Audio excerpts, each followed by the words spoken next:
গোটেই আজি অকল আলফা এইটো দেখিছে আজি ড্ৰাইভাৰে মদ খায় গাড়ী একেবাৰে বাছ পানীত পেলাই দিয়ে নদীৰ তলত সুমুৱাই দিয়ে এইবিলাকতো সন্তাস হয় না নহয় এইবিলাকতো মদ খায় মদ খাই সন্তাসী কৰিছে আলফাইতো তেনেকুৱা সন্তাসী কৰা নাইতো আজি ধপাত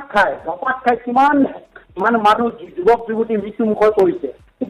জুবিনেতো নিজে ধপাত খায় কিয় আজি ধপাত খাবৰ কাৰণে পালন কৰা নাই আজি যুৱ প্ৰজন্ম আজি কিয় মদ নাখাবি মদৰ কাৰণে কিমান গাড়ী এক্সিডেণ্ট হৈছে এনেকুৱা কি হৈছে সন্তাস মদৰ পৰা সন্তাস হৈছে সন্তাসী কাম হৈছে গাড়ী খুন্দা মাৰিছে নিজে মৰিছে আনক মাৰি গৈছে মদ ধপাত খাইছে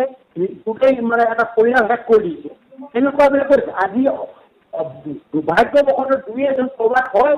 আলফা বিৰুদ্ধে একটা সন্ত্ৰাসী নাম দি আৰু যিটো সংগঠনে যিটো বিপ্লৱী সংগঠনে হাজাৰ হাজাৰ ল'ৰা ত্যাগ কৰিছে যিটো দেশৰ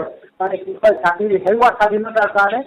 একে কথাতে নস্বাত কৰিবলৈ বিচাৰিছে আমি কেনেকৈ মানিম সেই কথাটো কেতিয়াও উপযুক্ত হোৱা নাই আৰু যিবিলাক উন্নয়নৰ কথা কৈছে উন্নয়ন কাক ক'ব লাগে দিল্লীত চিঞৰিব লাগে দিল্লী আমাৰ ইমান একেবাৰে মূল্যৱান চৰকাৰী ৰিচোৰ্চ হৈ গৈছে দিল্লীৰে দিল্লীয়ে সন্ত্ৰাস চলাইছে অসমৰ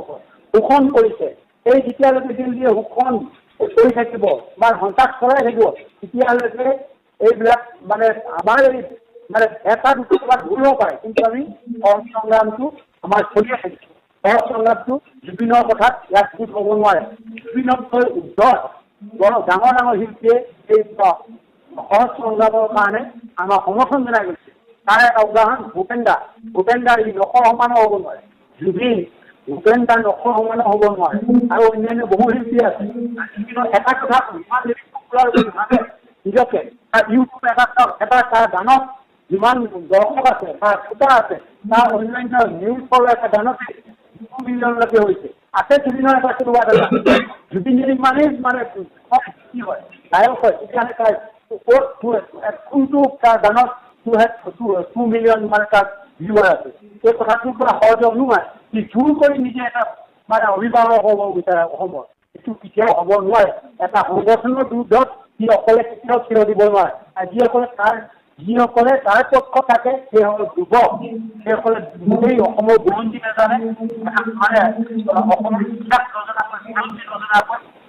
যাক এটা আৱেগত সমৰ্থন কৰাৰ নিচিনা হয় আমি বাৰে বাৰে কৈছোঁ ভুলৰ কাৰণে আমাক সমালোচনা কৰক আমাক শুধৰাই দিবলৈ চেষ্টা কৰক তাৰ অৰ্থ নহয় যে আমাৰ নীতিটোকে ইহঁতে মেইন ষ্ট্ৰীমলৈ এবাৰ তাৰ মূল সুঁতিলৈ আহিব লাগিব হোৱাট ক'লে মূল সুঁতি what is the main stream আমাৰ মেইন ষ্ট্ৰীম আমি মেইন ষ্ট্ৰীমতে আছোঁ অসমৰ স্বাধীনতা বিচৰা এইটো মেইন ষ্ট্ৰীম লণ্ডী প্ৰকৃত এটা ৰাজনৈতিক ওপৰত ভৌগোলিক এটা ৰাজনীতিৰ ওপৰত প্ৰতিষ্ঠিত এটা নীতি আদৰ্শ এইটোৰ ওপৰত থিয় দি আছোঁ ইয়াৰ পৰা সত্য কি আছে ই আকৌ আমাক কৈছে জুবিনে কৈছে আমাক তাৰ মূল সুঁতিলৈ আহিব লাগে যি মূল সুঁতিলৈ আহিব লাগে মূল সুঁতি আমাৰ শিকাব লাগে তাৰ মূল সুঁতি যদি চিনি নাপায় তেতিয়াহ'লে গৈ বেক টু ইণ্ডিয়া আমাক ক'বলৈ একো নাই কিন্তু আমাৰ মূল সুঁতি অসমত থলগিৰি মানুহ এই মূল সুঁতি সেই কথাটো জনাটো কৰি আছোঁ হয় আৰু এটা প্ৰশ্ন সুধিছো তাম আপুনি অৰ্থাৎ জুবিন গাৰ্গক ক'ব খুজিছে নেকি নিজে ধপাত চিগাৰেট মদ ভাং এৰি প্ৰথমে আদৰ্শ দেখুৱাওক তাৰপিছত এই ধৰণৰ কথা কওক অৱশ্যে নহয় যি ধৰণে কৈছে যে আদৰ্শৰ কথা কৈছে এই আমুকৰ বিপ্লৱৰ কথা প্ৰথমতে এইটো অৱশ্যে কওক যে গোটেই অসমত ৰেণুচা সৃষ্টি কৰক মদৰ বিৰুদ্ধে মদৰ কাৰণে কিমান দৌৰ এক্সিডেণ্ট হৈছে কিমান ঘৰ শেষ হৈ গৈছে কিমান যুৱক যুৱতী অকালতে মৃত্যু হ'ব লগা পৰিছে ধপাতৰ কাৰণে এইটোতো সৰ্বজন বিদিত ধপাত দেখাবৰ কাৰণে সকলোৱে কয় কিন্তু যি প্ৰথমেই ধপাত খায় আৰু ধপাতৰ কাৰণে অসমত কি হৈছে এই কথাটো কিয় নকৰে আজি পেষ্টিচাইড গোটেই বাগানবিলাকত পেষ্টিচাইড মাৰি অসমৰ গোটেই উজনি অসম শেষ কৰিছে উজনি অসমতে আজি কেঞ্চাৰ একেবাৰে পৃথিৱীৰ ভিতৰতে 1 নম্বৰত আছে বিকজ অফ দ্য পেষ্টিচাইড সেইবিলাক আজি মাল্টিনেশ্যনেল কোম্পানীৰ বিৰুদ্ধত ৰেণুচা সৃষ্টি কৰক তাত বন্দুক ধৰিব নালাগে এইবিলাকত গৈ এইবিলাক সজাগতা সৃষ্টি কৰক এতিয়া আমিও আছোঁ দুদিন ভাল কাম কৰিছে কোনটো ভাল কাম কৰিলে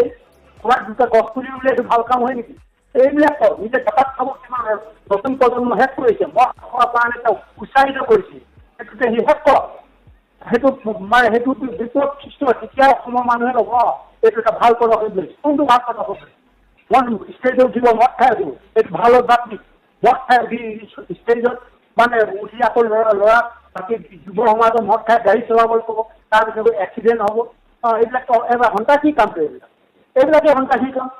আমাৰ এইটো নীতিত মানে ভৰ দি কৰিছোঁ, নীতিৰ ওপৰত প্ৰতিষ্ঠিত এটা নীতিৰ ওপৰত আগুৱাই গৈছোঁ। আগুৱাই যাওঁতে ক'ৰবাত ভুল হ'ব পাৰে, এইটো টেকনিকেল মিষ্টেক। যিটো জানি শুনি কেলকুলেবল মিষ্টেক কৰিছে। অসমৰ মানুহক ধপাত খাবলৈ শিকাইছে, অসমৰ মানুহক ড্ৰাগছ খাবলৈ শিকাইছে, অসমৰ মানুহক মদ খাবলৈ শিকাইছে। তেতিয়া তাতটো আৰু কৰি যাবৰ কথা আছে নেকি? সি কেনেকৈ হ'ল, কেনেকৈ অসমৰ হত্যা পতা হ'ল? তেতিয়া হ'ব নোৱাৰে, আমি মানি ল'ব নোৱাৰে এইবিলাক কথা।